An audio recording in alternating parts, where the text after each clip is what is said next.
حضرت ایوب علیہ السلام اعلیٰ درجے کے صابر اور حلیم طبیعت تھے۔ آپ علیہ السلام کا معمول تھا کہ 10 مسکینوں کو کھانا کھلاتے اور پھر خود کھاتے تھے۔ جب بھی کبھی نیا کپڑا استعمال کرنا ہوتا، پہلے 10 مسکینوں کو وہی کپڑا پہناتے، پھر خود پہنتے تھے۔ اللہ تعالیٰ نے آپ علیہ السلام کو نہایت خوشحال رکھا تھا اور مال و دولت سے نوازا تھا۔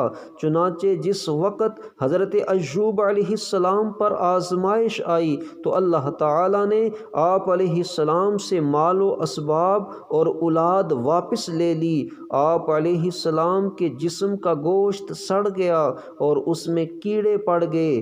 باوجود اتنی تکلیف کے آپ علیہ السلام اللہ تعالیٰ کی عبادت میں مشغول رہے۔ آہستہ آہستہ یہ حالت ہو گئی کہ ہلنے جلنے کی طاقت بھی نہ رہی۔ آپ علیہ السلام کی 4 بیویاں تھیں، جن میں سے 3 بیویاں چھوڑ کر چلی گئیں۔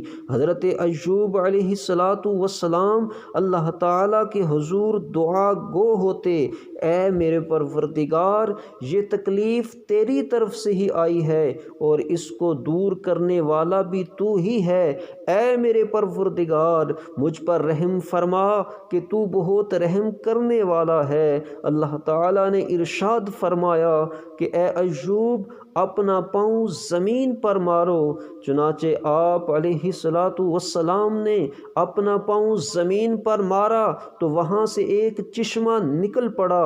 آپ علیہ السلام نے اس چشمے سے غسل کیا تو اللہ تعالیٰ نے آپ کو صحت کاملہ عطا فرمائی۔ تو چنانچہ ہمیں بھی چاہیے کہ جب ہم پر کوئی مصیبت پریشانی آئے تو ہم اللہ تعالیٰ کو یاد کریں، ہم اللہ تعالیٰ کی عبادت کریں، ہم اللہ تبارک و تعالیٰ کی بارگاہ میں سوال کریں کہ جس طرح حضرت ایوب علیہ السلام پر بیماری آئی تو حضرت ایوب علیہ السلام نے اللہ کی عبادت کو ترک نہ کیا، اللہ کی عبادت کو نہ چھوڑا، وہ اللہ کی عبادت کرتے رہے اور ساتھ اللہ کی بارگاہ میں یہ التجا کرتے رہے، یہ دعا کرتے رہے کہ اے باری تعالیٰ، یہ بیماری بھی تیری طرف سے آئی ہے اور شفا بھی تو نے ہی دینی ہے۔ تو آج ہمیں بھی چاہیے کہ ہم اللہ کی بارگاہ میں حاضر ہوں اور اللہ کی بندگی کر کے اللہ کی بارگاہ میں سوال کریں کہ اے باری تعالیٰ، یہ بیماری تیری طرف سے آئی ہے اور شفا بھی تو نے ہی دینی ہے۔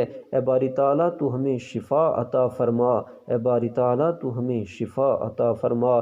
تو یقیناً اللہ تعالیٰ جو رحیم ہے، جو کریم ہے، وہ ہم پہ کرم فرمائے گا اور ہمیں شفا عطا فرما دے گا۔